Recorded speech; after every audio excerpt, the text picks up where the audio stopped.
आप देख रहे हैं नेट्रिक न्यूज, साहस सच कहने का। नमस्कार, आप सभी का स्वागत है। मैं हूं निखिल वर्मा। आपने बहुत से ऐसे मामले सुने होंगे, देखे होंगे, जिसमें एक शख्स अपने हक की, अपने वजूद की लड़ाई लड़ते लड़ते अपने घर से बेघर हो जाता है, उसका पूरा परिवार उजड़ जाता है। ऐसे ही एक शख्स से आज हम आपको मिलवाने वाले हैं, उन्हें अपने खुद के परिवार ने धोखा दिया है। 17 साल से ये शख्स अपने अधिकार की, अपने हक की लड़ाई लड़ रहा है और आज सड़क पर है। आपका बहुत बहुत स्वागत है सर नेट्रिक न्यूज़ में। सर, सबसे पहले तो हम ये जानना चाहेंगे कि आखिर ये पूरा मामला क्या है। जी, पहले तो मैं धन्यवाद करना चाहूँगा मोदी जी को कि मोदी जी जैसा प्राइम मिनिस्टर हिंदुस्तान को दोबारा नहीं मिल सकता। लेकिन मैं उन्हीं से ही गुजारिश करूंगा, क्योंकि ये जो सारी मिनिस्ट्रीज़ हैं वो पूरे हिंदुस्तान की पूरी पार्लियामेंट के मालिक हैं। जिसकी मैं बात करना चाहता हूँ, जो मैं कर रहा हूँ, क्योंकि कानून, जुडिशरी, मिनिस्ट्रीज सारे उनके अंडर हैं और वो ही उनके ही मिनिस्टर सारे बैठे हुए हैं। लेकिन मुझे बहुत ही अफसोस हुआ कि 17 साल से 2001 से लेकर मैं इंसाफ की जंग लड़ रहा हूँ, और इसलिए लड़ रहा हूँ क्योंकि वो सरकारी मशीनरी और सरकारी मशीनरी के जो ऑफिसर्स हैं वो इतने करप्ट हैं। Because of corrupt official, government officials, I have lost my position and my family is on road. ये प्रॉपर्टी 200 गज की है और ये जो है ये रिहेबिलिटेशन प्रॉपर्टी है। गवर्नमेंट ने दान के अंदर दी थी हमारे फादर को। हमारे जो ग्रैंड फादर थे उनकी पाकिस्तान में पुश्तों की ज़मीन थी, उसके बदले में यह ज़मीन मिली थी। और ये ज़मीन थी 200 गज की, 200 गज की ज़मीन थी जी। और ये हमारे फादर जो उनको मिली थी। और उसके साथ जो सरकार को मालूम है, जो रिहेबिलिटेशन एक्ट था, रिहेबिलिटेशन एक्ट 1954, उसके अंदर उनको 3000 रुपये कंपनसेशन भी मिला था, जो मेरे फादर के पास भी पावर नहीं थी कि वो प्रॉपर्टी किसी को दे सकते थे। हमारे फादर के 7 बच्चे थे, जिसमें 4 बहनें और 3 हम भाई थे। बहनों की शादी होने के बाद हम तीनों भाइयों को 200 गज की प्रॉपर्टी के 10 बाय 60 करके 3 हिस्से फादर ने 1992 और 93 के अंदर हाथ से लिख के दे दिए।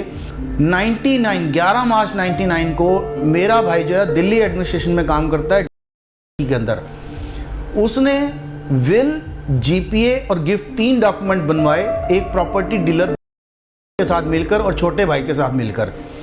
जो फादर ने 92 में हमें प्रॉपर्टी दी थी, उसमें हाथ में उन्होंने लिखा था कि मैंने अपनी प्रॉपर्टी के 3 हिस्से तीनों बेटों को दे दिए हैं। 11 मार्च 99 को हमारे भाई ने सब रजिस्ट्रार के लोगों से मिलकर हेरा फेरी से विल जीपीए गिफ्ट तैयार करवाई। उस विल जीपीए गिफ्ट के अंदर ये लिखा कि भाई वो उनका सिर्फ औलाद है, बाकी किसी का नाम नहीं है। उसके अंदर ये लिखा कि ये प्रॉपर्टी 4/9/1982 को रजिस्टर्ड हुई हमारे फादर के नाम पे, और उस विल और जीपीए को रजिस्टर्ड करवा लिया, गिफ्ट को नोटराइज करा लिया। लेकिन मुझे नहीं मालूम कि भाई ये क्या हुआ, कैसे इन्होंने कॉन्स्पेरेसी की है। लेकिन 9 जनवरी 2001 को हमारे पिताजी की डेथ हो गई। हमारे पिताजी की डेथ के समय हमारे जो जीजा हैं और हमारी सिस्टर, इन सारे लोगों ने हमारे चौथे वाले दिन अनाउंस कर दिया कि ये पिताजी ने, हमारे फादर ने 3000 में प्रॉपर्टी खरीदी थी। उनकी अपनी प्रॉपर्टी थी, अपनी खरीदी हुई प्रॉपर्टी थी। उन्होंने मरने से पहले सारी प्रॉपर्टी के नाम कर दी है और उनके नाम एक रजिस्टर्ड विल बना दिया है। जो भी इसके अगेंस्ट बोलेगा उसको घर से निकाल दिया जाएगा। अगस्त 2001 के अंदर हमारे बड़े भाई ने कोर्ट के अंदर 30,000 कोर्ट में एक विल लेकर मुकदमा फाइल कर दिया कि भाई ये प्रॉपर्टी जो है मुझे प्रोबेट की जाए, और एक सूट फॉर पोजेशन भी डाल दिया, जिसमें ये कहा कि इस प्रॉपर्टी का हिस्सा मुझे दिया जाए, जो मेरा तीसरा हिस्सा है। जब कोर्ट में केस चला तो हमारे भाई ने नो ऑब्जेक्शन फाइल किए, और रात को हमारी सिस्टर से फ़ोन में जो है एनओसी साइन कराने गया और उनको ये बोला कि मैंने अपना हिस्सा 80,000 में बेच दिया है। तो उन्होंने पूछा कि भाई आपने अपना मकान बेचना है? तो हमारी बहनों ने कहा भाई नहीं बेचना, तो इस पर साइन कर दो। वो थे कोर्ट के एनओसी, मुझे नहीं मालूम और उनको भी नहीं पता। उनसे वो साइन करा के ले आया और कोर्ट में लगा दिए। जब मैंने कोर्ट से सर्टिफिकेट कॉपी निकलवाई तो पता लगा कि ये तो हमारे भाइयों बहनों ने एनओसी दे रखे हैं। तो मैंने बहनों से पूछा कि भी ये क्या मामला है। कहने लगे जी ये तो कह रहा है 80,000 में मकान बेच दिया। मैंने कहा जी मैंने तो कोई मकान नहीं बेचा। तो उसके बाद मैंने सिस्टर्स को कहा कि आप कोर्ट में आगे बयान दे दो कि इसने हमारे से धोखे से साइन कराए। तो उन्होंने कहा भी देखो अब हमारे बाल बच्चे बड़े हो गए हैं, हमारे को आपके मकान में से एक ईंट नहीं चाहिए, हमारे को कोर्ट में मत घसीटो।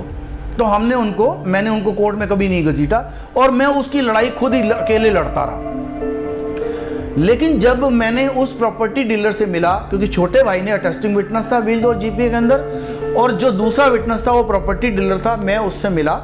उसको मैंने कहा भी इसमें क्या चक्कर है, जो हमारा उसने विल सिर्फ कोर्ट को दी, जीपीए और गिफ्ट छुपा ली, जो कोर्ट को नहीं बताया। उसने मुझे फोटो कापियाँ सप्लाई की कि ये फोटो कापियाँ हैं और ये जो है सब रजिस्ट्रार के लोगों से मिलकर इस विल और जीपीए को तैयार करवाया, बोगस विल को तैयार करवाया। वो कापियाँ उसने मुझे प्रोवाइड की। फिर उसके अंदर पता लगा जो गिफ्ट बनाई है उसमें 2 रुपये का स्टाम्प पेपर था। वो स्टाम्प पेपर 9 तारीख को बना था और जब मैंने आरटीआई से रिकॉर्ड लिया रजिस्ट्रार ऑफिस से तो पता लगा कि वो स्टाम्प पेपर 10 तारीख को बेचा गया था। अब जो स्टाम्प पेपर 10 तारीख को बेचा जाएगा वो 9 तारीख को कभी नहीं बन सकता, सबको मालूम है। तो मैंने सारे कागज़ निकलवाए, लेकिन कोर्ट जो है वो बोलने नहीं देती। जो जिसको तकलीफ है उसको तो बेलने नहीं देती। जो वकील है जो 10-10 केस कर रहा है उसको कुछ मालूम नहीं होता, वो उतना ही बोलता है जिसको उसको मैनिपुलेट किया जाता है। एक मैंने पैसे दिए, एक मेरे भाई ने पैसे दिए, वो मैनिपुलेट हो गया, ना तो सवाल किए ना जवाब किए। और हम बोलते हैं तो हमारे को जैसा बोलते हैं कि आप क्यों बोल रहे हो, आपके वकील साहब किस लिए खड़े हुए हैं। तो मतलब मेरी परेशानी ये है कि हमारे को इंसाफ कहाँ से मिला और मिल ही नहीं सकता अगर इस तरीके की जुडिशरी काम करती है। तो मैं मोदी जी से कहना चाहता हूँ कि वो पहली बात तो इस प्रॉपर्टी की लीज हो नहीं सकती थी। मेरे पास सुप्रीम कोर्ट ऑफ इंडिया के ऑर्डर हैं। सुप्रीम कोर्ट ऑफ इंडिया ने ये लिखा हुआ है कि लीज और free hold property can not be transferred by will, GPA और विल, एसपी, जीपीए और विल के द्वारा ट्रांसफर नहीं हो सकती। अगर ये ट्रांसफर नहीं हो सकती तो कोर्ट ने उस लीज और प्रॉपर्टी की विल को प्रोबेट कैसे कर दिया।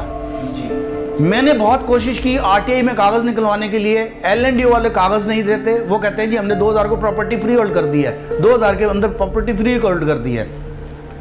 मैंने किसी ना किसी तरीके से लोगों से पैसे देकर, रिश्वत देकर उसको खरीदा, कागज़ों को खरीदा और कागज़ों को इकट्ठा किया।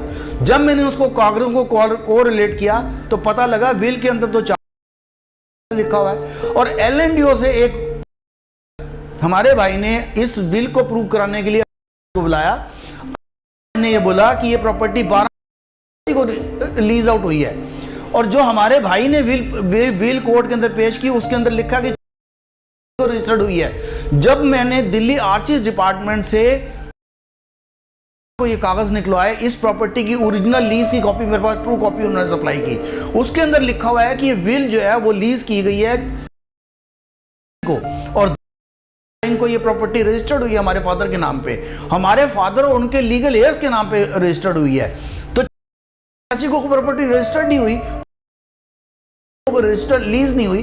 फिर मैंने एक 2000 रुपए देके कागज और निकलवाया, लोगों से निकलवाया पैसे देकर। मुझे कोई डर नहीं है कि रिश्वत दे के नहीं, क्योंकि मैंने इस चीज को एस्टेब्लिश करना था कि इन्होंने कैसे फ्रॉड किया इस चीज को। कागज मिले, उस कागज के अंदर ये लिखा हुआ है कि इस प्रॉपर्टी के जो ग्राउंड रेंट है वो 1975 को रिवाइज हुआ। अब जब कह रहा है कि 12/5/1982 को ये प्रॉपर्टी लीज आउट हुई है तो उस प्रॉपर्टी का ग्राउंड रेंट 1975 में कैसे रिवाइज हो सकता है। इससे बड़ा फ्रॉड नहीं हो सकता। सरकार के साथ, गवर्नमेंट के साथ, सब रजिस्ट्रार के साथ, पूरी गवर्नमेंट ऑफ इंडिया, पूरी मशीनरी, पूरी लॉ जुडिशरी, उसके साथ इन्होंने फ्रॉड किया। लेकिन उसके लिए मैंने कंप्लेंट की एसडीएम कि भैया 145 सीआरपीसी के अंदर इसकी कंप्लेंट को रजिस्टर्ड किया जाए। उन्होंने एसएचओ पुलिस स्टेशन को डायरेक्शन दी कि इसमें इंक्वायरी सबमिट की जाए।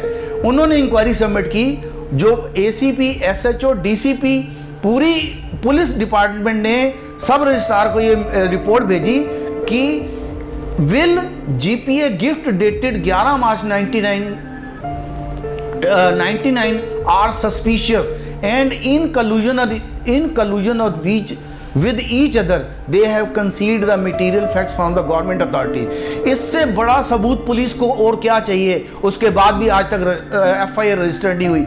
उसका रिजल्ट ये हुआ कि हमारे भाई ने कोर्ट से ऑर्डर लेकर मेरा मकान खाली करवा दिया को से आज मैं 20,000 रुपया किराया महीने का दे रहा हूं और कम से कम 25-30 लाख रुपए मैं कोर्टों में लगा चुका हूं, आज तक इंसाफ नहीं हुआ। इसका मतलब यह है कि जो सस्पिशियस विल थी वो जुडिशरी ने प्रोबेट की, सस्पिशियस विल के ऊपर पोजीशन दिया गया, सस्पिशियस विल के ऊपर मेरा मकान खाली किया गया।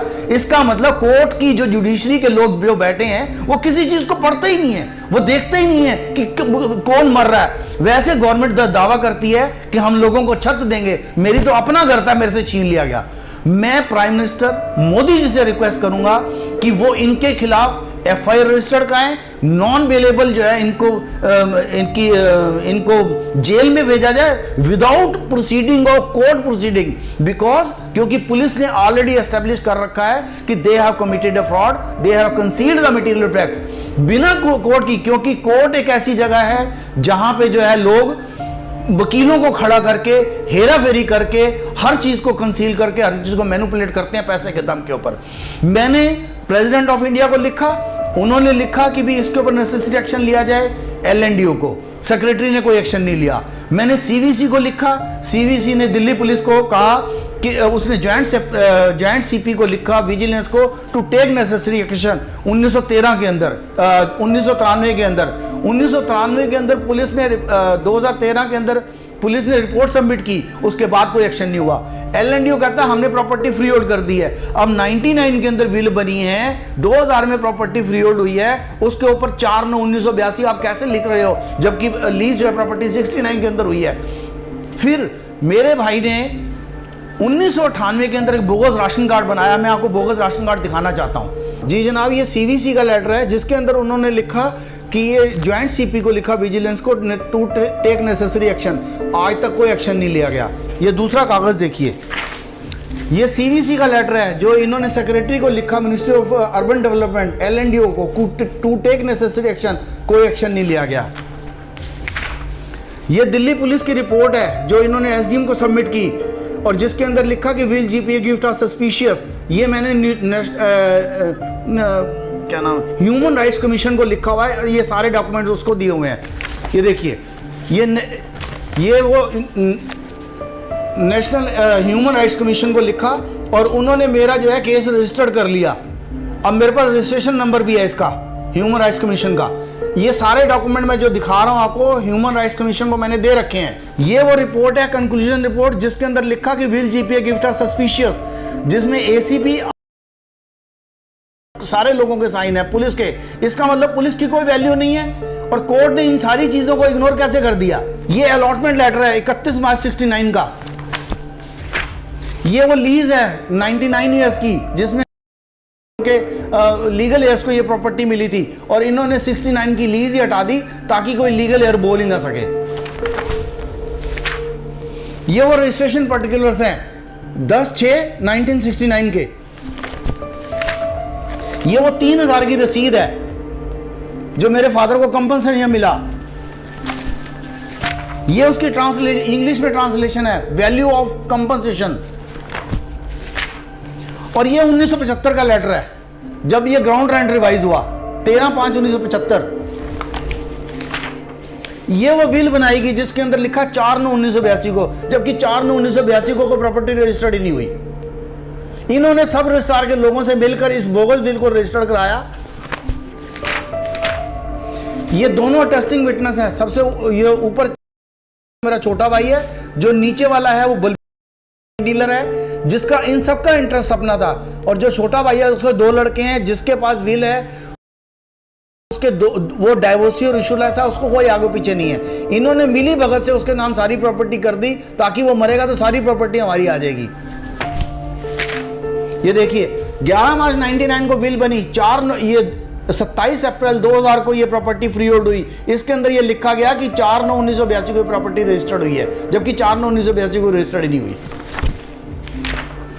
ये वो बोगस राशन कार्ड 21/1/1998 को बनाया गया जिसमें मेरे फादर के साइन नहीं है, मेरे फादर की फोटो नहीं है, और इसको एक गस्टेड ऑफिसर ने अटेस्ट किया, वो जो PPS था मिनिस्ट्री ऑफ डिफेंस के अंदर, और LNDO ने इसको अपने रिकॉर्ड में लगाया जिसकी जरूरत नहीं है, ताकि एक NOC से ये प्रॉपर्टी को फ्री होल्ड किया जा सके।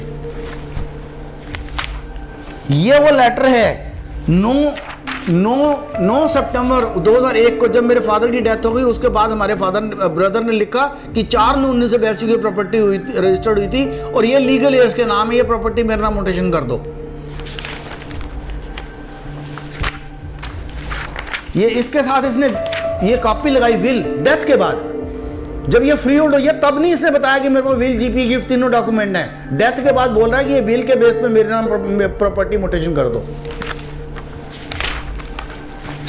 ये वही राशन कार्ड है 207502 21/1/1998 का, जिसके इसने बाद फादर की डेथ के बाद फादर की लाइन नाम काटा और अपनी फोटो के साथ अपनी फोटो लगा के और जो राशन दफ्तर था उसकी स्टैंप लगाई और LND को दे दिया कि प्रॉपर्टी मेरे नाम मोटेशन कर दो, क्योंकि ऐसा लीगल एयर सिर्फ मैं एक ही हूं और कोई नहीं है, जबकि 7 भाई बहन हम।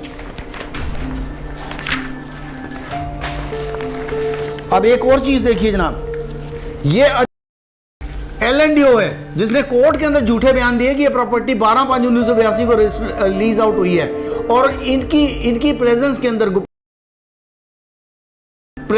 ये प्रॉपर्टी फ्री होल्ड हुई है, कन्वेंस डीड हुई है।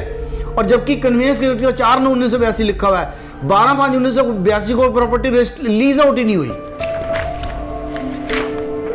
और ये कि अकॉर्डिंग टू अवर रिकॉर्ड इन्होंने भी 69 की लीज को हटा दिया।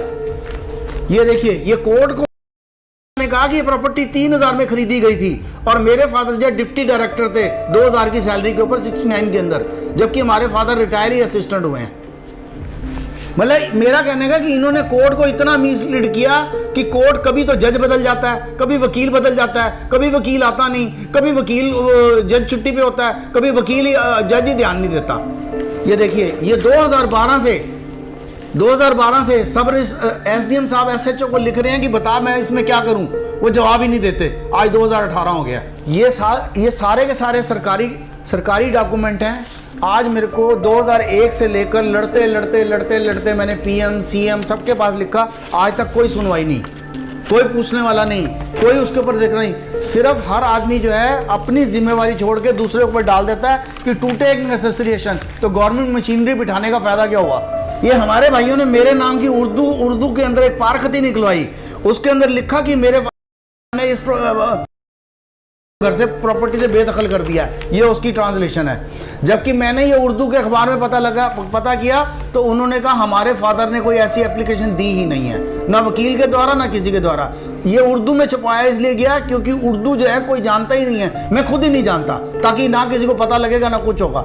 मतलब इन्होंने पूरी गवर्नमेंट मशीनरी को मिसलीड करके इस प्रॉपर्टी को ग्रैब किया और पूरी की पूरी गवर्नमेंट की मशीनरी जो है वो इसके अंदर मैनिपुलेशन के अंदर शामिल हुई। जो भी करप्ट लोग थे उन्होंने इनका साथ दिया, जिसकी वजह से मेरा परिवार आज सड़क के ऊपर आ गया। मैं मोदी जी से गुजारिश करूंगा कि वो मोदी जी भी इसके अंदर डायरेक्शन दें, कंसर्न डिपार्टमेंट को इस प्रॉपर्टी को डिमोलिश किया जाए, इस प्रॉपर्टी को तोड़ा जाए और इसके ऊपर सील लगाई जाए। और मेरे को, क्योंकि गवर्नमेंट की वजह से, गवर्नमेंट की मशीनरी की वजह से मैं सड़क के ऊपर हूँ, मुझे LNDO जो है दूसरा मकान अलॉट करे और इनके खिलाफ FIR दर्ज करे, ताकि ये जो है this could be the lesson for others. तो सर, आपके साथ इतना बड़ा फ्रॉड हुआ, आपकी ज़मीन हड़प ली गई, आपके भाइयों ने आपके पिता तक को नहीं देखने दिया लास्ट समय में, तो आपने कोई मतलब शुरुआत में आपको कानो खान खबर नहीं हुई इस बारे में? एक्चुअली मेरे फादर जो हैं वो उन्हीं के साथ रहते थे, क्योंकि मेरे भाई के, छोटे भाई के 2 बेटे थे और बेटों से उनको ज़्यादा लगाव था, उन अपने पोतों से ज़्यादा लगाव था पोतों में, और वो ग्राउंड फ्लोर पे और मैं फर्स्ट फ्लोर पे रहता था। बुढ़ापे की वजह से सीढ़ियाँ चढ़ नहीं सकते थे, इसलिए उनके साथ रहते थे। उन्होंने उनकी उम्र का फ़ायदा उठा के ये कागज़ धोखे से बनवा लिए, क्योंकि हमारा ब्रदर जो है दिल्ली एडमिनिस्ट्रेशन में काम करता था। अब मैं एक चीज़ और जोड़ना चाहूँगा, हमारे जो छोटा भाई है जिसने विटनेस था, उसने अपने लड़के को गोद दे दिया एडॉप्शन डीड के अंदर, वो भी मेरे पास कागज़ है, सारे कागज़ है। इन सारे लोगों ने मिलकर इस प्रॉपर्टी को हड़प लिया, जिस प्रॉपर्टी के ऊपर मेरे फादर ने मुझे अपना हिस्सा दिया हुआ था, रहने की छत दी हुई थी, इन्होंने वो भी खींच लिया। तो मैं मोदी जी से कहूँगा कि वो इसके ऊपर एक्शन लें और इनको ये बोलें, और ये जो ग्रीवेंसेस सेल खोल रखे हैं इनको बंद करें, RTI खोलें वो भी बंद करें, क्योंकि ना तो RTI में कोई सीधा जवाब देता है ना कोई ग्रीवेंसेस में सीधा जवाब देता है। मैं सारे के सारे, मेरे पास कम से कम नहीं तो 5000 चिट्ठियां होंगी जो मैंने लिखी हैं, नीचे से लेकर ऊपर तक, दिल्ली गवर्नमेंट तक को मैं लिखी है कि ये बोगस बना है, इसको कैंसिल करो। आज तो कोई कैंसिल नहीं करता। आप यकीन नहीं करेंगे, मैंने सब रजिस्ट्रार से मिला, मैंने कहा जी ये बोगस बिल रजिस्टर्ड हुई है, आप इसको कैंसिल करो। वो कहने लगे जी हमारे पास पावर ही नहीं है, आप लाल किला ले आओ लिखवा कर, मैं उसको भी रजिस्टर्ड कर दूंगा। क्या यही हमारी जुडिशरी है? क्या जुडिशरी को इसके बारे में सोचना नहीं चाहिए? क्या वो विल धोखे से बनाई नहीं जा सकती? क्या वो विल जो है वो टॉर्चर करके नहीं बनवाई जा सकती? जब विल के अंदर जो प्रॉपर्टी ही नहीं है तो विल को प्रोबेट कैसे कर दिया? उस सब रजिस्ट्रार ने रजिस्टर कैसे कर दिया? वो विल रजिस्टर्ड नहीं हो सकती। 4/9/1982 को प्रॉपर्टी रजिस्टर्ड नहीं हुई है तो उस सब रजिस्ट्रार ने उसको रजिस्टर्ड कैसे कर दिया? वो रजिस्टर कर सकता है, कैंसिल नहीं कर सकता। तो आप पिछले 17 सालों से आप ये लड़ाई लड़ रहे हैं जी। आपके किसी भी भाई बहन ने आपका साथ नहीं दिया इसमें? मतलब एक होता है कि भाई बहन का प्यार है, तो जैसे कि आपने पहले बताया कि जो हमारी बहनें हैं वो फैमिली वाली हैं, उनकी अलग फैमिली हो चुकी है, लेकिन फिर भी एक भाई के प्रति प्यार होता है हर किसी का। तो जब उन्होंने ये कह दिया कि हमने आपके मकान में से ईंट नहीं लेनी, इस लड़ाई में हमारे को मत घसीटो, तो फिर मैंने कहा ठीक है, मेरी बहनें कोर्ट में क्यों आए? मैंने भी उनको तंग नहीं किया, इसीलिए मैं अकेला लड़ाई लड़ रहा हूँ। और जो जिसके पास विल है वो किसी की सुनने को तैयार नहीं। बहनों ने 50 बार उसको बोला कि आपका छोटा भाई है, आप उसका हिस्सा उसको दो, आपका तो हिस्सा ही नहीं है, ये तो फादर की प्रॉपर्टी है। लेकिन वो कोर्ट में नहीं आना चाहती। वो कोर्ट में वकील क्यों करें? उनको पता है कोर्ट के अंदर वकील सारे जाके मिल जाते हैं, वहाँ जस्टिस किसी को मिलता ही नहीं है। और मैंने भी इसलिए उनको नहीं घसीटा। तो सबसे पहले कब पता लगा था आपको इस बारे में कि हाँ आपके साथ फिर वो तो मेरे को टाइम टू टाइम पता लगा। जैसे ये कोर्ट के अंदर इसने विल सबमिट की, कोर्ट जब मुझे ये पता लगा कि विल के अंदर 4/9/1982 लिखा हुआ है, उसको एस्टेब्लिश करने के लिए मुझे 1975 का जो डॉक्यूमेंट था वो 2000 रुपये दे के खरीदना पड़ा। क्योंकि अगर प्रॉपर्टी रजिस्टर 1982 के अंदर हुई है तो 75 में ग्राउंड वारंटी नहीं वाइज हो सकता। ये तो एक आम आदमी भी जानता है। आपके खुद के भाइयों ने आपके साथ जो है मेरे भाइयों ने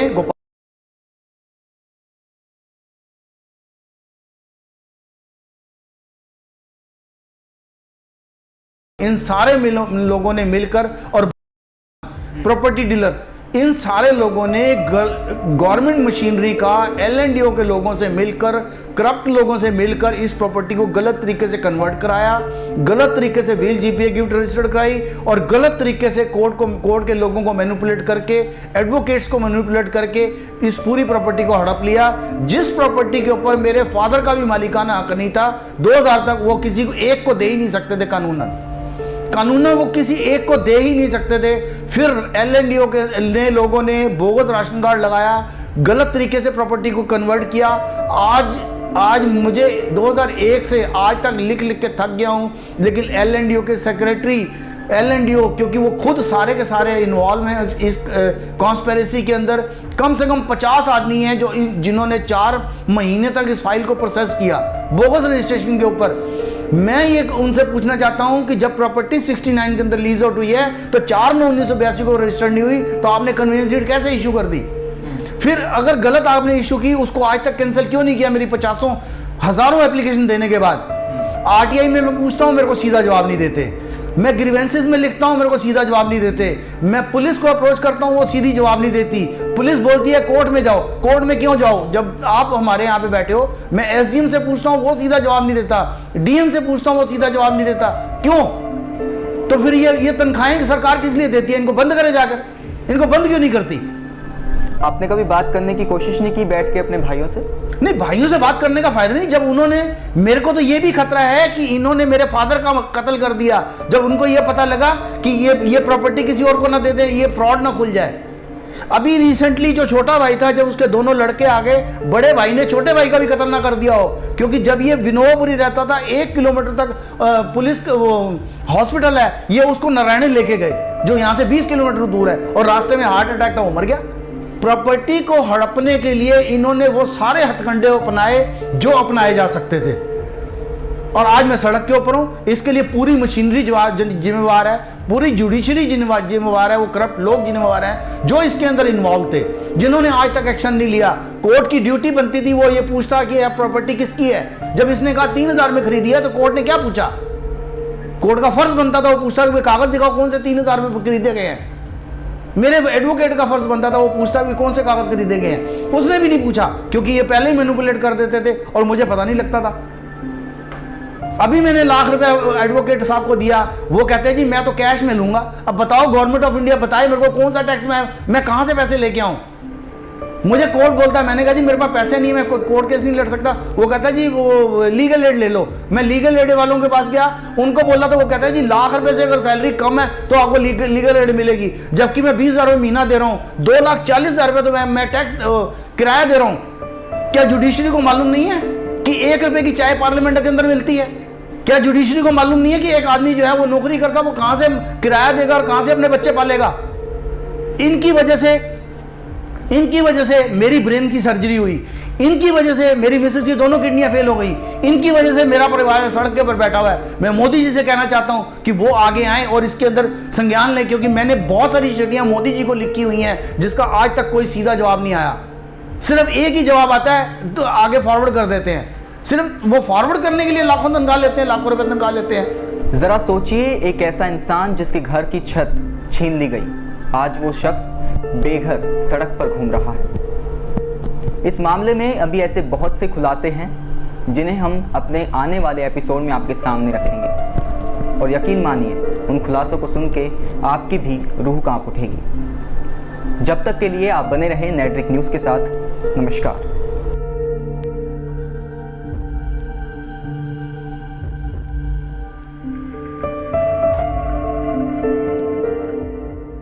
हमारे साथ जुड़े रहने के लिए हमारे YouTube चैनल को सब्सक्राइब करें, साथ ही बेल आइकन को दबाएं। नेटवर्क न्यूज की खबरें सबसे पहले देखने के लिए।